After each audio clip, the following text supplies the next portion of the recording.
Hey there, Crashers, and welcome back to another episode. My name's Corey, and today we're going to be taking a look at some of the more interesting things that's happened over the last week. Now, recently I haven't been playing anything new, so I figured we'd just kind of skip that part. It's just the same old same.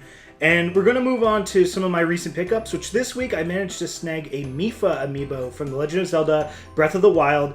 I personally said I was only going to collect Super Smash Brothers, but Mipha was one of my favorite characters in Breath of the Wild, so when they only had one left on the shelf, I couldn't really help myself, so I grabbed it, and yeah, now it's great. I have it hanging on the wall or somewhere around the wall. Anyway.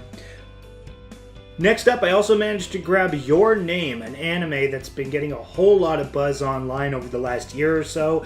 I wasn't 100% sure when its physical release was actually going to be coming out, but it looks like we got it sometime earlier this week, or at least Sunrise got it earlier this week, as I managed to grab it for like 20 bucks on Blu-ray, so I was like, yes, I'm definitely adding this. Haven't had a chance to watch it yet, but I'm really hoping that it's as good as everybody says.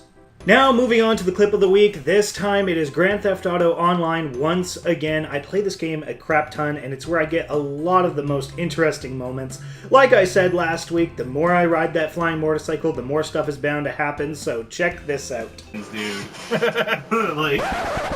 Actually, before we jump into it, I think there's a bit of a story you need to know before you kind of see it. Okay, so essentially what was happening was Josh was going for this briefcase to be able to take it halfway across town. Now myself, I have the flying motorcycle, so getting from point A to point B is a lot faster when you could just kind of skip traffic and everything else. Now, I didn't tell him that I wanted to grab the briefcase. Instead, I was just trying to rush in and grab it from him before he got it. And literally, within just the few seconds, well, just check it out. Watch this. A little difference here. Lions don't wear pants. Hello! Jesus Christ! You got the fucking package! That was amazing! Oh my god! Oh, that was beautiful! Oh, like you literally front flip in front of me! I know!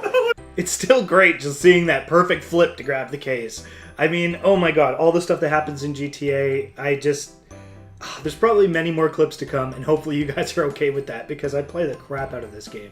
Now, talking about games that are loved and hated, well, turns out that EA just made the most hateful comment in all of Reddit history. That is what we're going to talk about today for Gaming Trivia.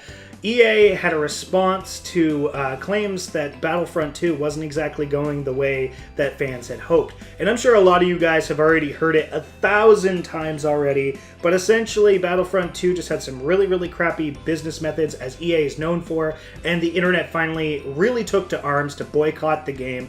EA put out a statement, and it is now officially the most downvoted comment in all of Reddit history. Last time I checked, it was sitting at over 600,000 downvotes, which is absolutely phenomenal, because people need to be able to stand up to these companies that think that they can just continuously take money from you and essentially just profit off of that. Now, a lot of people will automatically come to the defense being like, well, you were just talking about GTA Online. Their practices are complete BS. Let's get something straight. When GTA 5 first came out, it was a complete game. You had 3 main characters across a long campaign that was fantastically well done, tons of side missions, DLC that was all coming for free. The only thing you had to buy was optional money for GTA Online, which you could earn in-game. EA for years has been known about shipping incomplete games. I mean, just look at Battlefront 1. You know, that game was horrendously just discompiled, and they forced you to buy season passes and this and that in order to get the game. Now, this time it was the same thing. Players had advantages if they were willing to invest money, because there was actually cards that would enhance your skills. Now, I don't know too much more about it. I've been trying to stay on the backside of this because it really blew up over the last little while. But for the most part, it's one of these things where I don't agree with it, and I'm glad that people are boycotting it. Personally, I'm not a big Battlefront fan anyway, so I don't really care. But EA does need to learn a lesson, and this is a good start.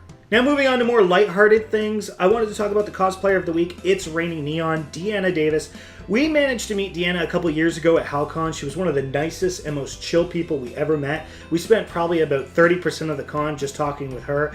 And recently she put out an Artorias cosplay from Dark Souls, which turned out fantastic. A lot of her followers seem to love it, and I think it's super cool.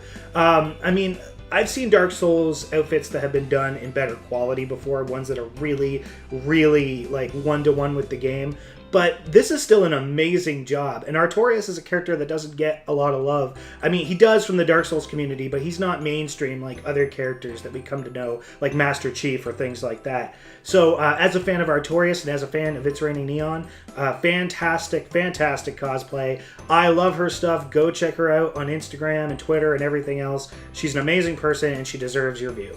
Now, as we jump into the bonus round, I was going to talk about EA, but I think we covered a lot of that earlier.